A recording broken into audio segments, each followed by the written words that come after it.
જૂનાગઢના દીવાસા, સાંગાવાડા અને અન્ય અનેક વિસ્તારોમાં ગેરકાયદેસર પથ્થરના ખાણો ધમધમી હોવાના મામલે ગામ લોકોએ ખાણો બંધ કરવાની તાત્કાલિક માંગ ઉઠી છે। લોકોનો આક્ષેપ છે કે ખાણ ખનિજ વિભાગની દખલમાં મિલીભગત થઈ રહી છે અને છેલ્લા લાંબા સમયથી ઉઠાવેલી ફરિયાદો ઉપર કોઈ કાર્યવાહી નથી કરવામાં આવી। ગામ લોકોએ પૂછ્યું છે કે કેટલો હપ્તો લેવામાં આવ્યો અને ખાણ વિભાગ કેમ સખત પગલાં નથી લેતું। આ છતાં ઘણા સવાલો ઉઠ્યા છે અને સ્થાનિકો તંત્રની ગંભીર તપાસની માંગ કરી રહ્યા છે।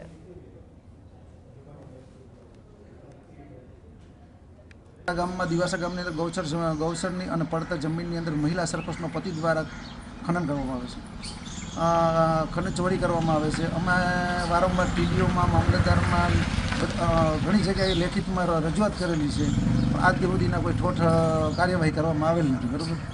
અને અમારો મુખ્ય હેતુ છે અમારા ગામની જમીન બચાવવાનો અને ખનિજ ચોરી અટકાવવાનો।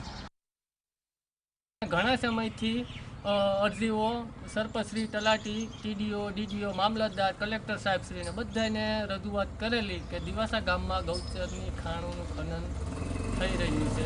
આશરે 33-34 ખાડા જેવું હાલે છે। લેખિત રજૂઆત મૌખિક કરી બધી કરી છતાં કોઈ કાર્યવાહી કરવામાં આવતી નથી।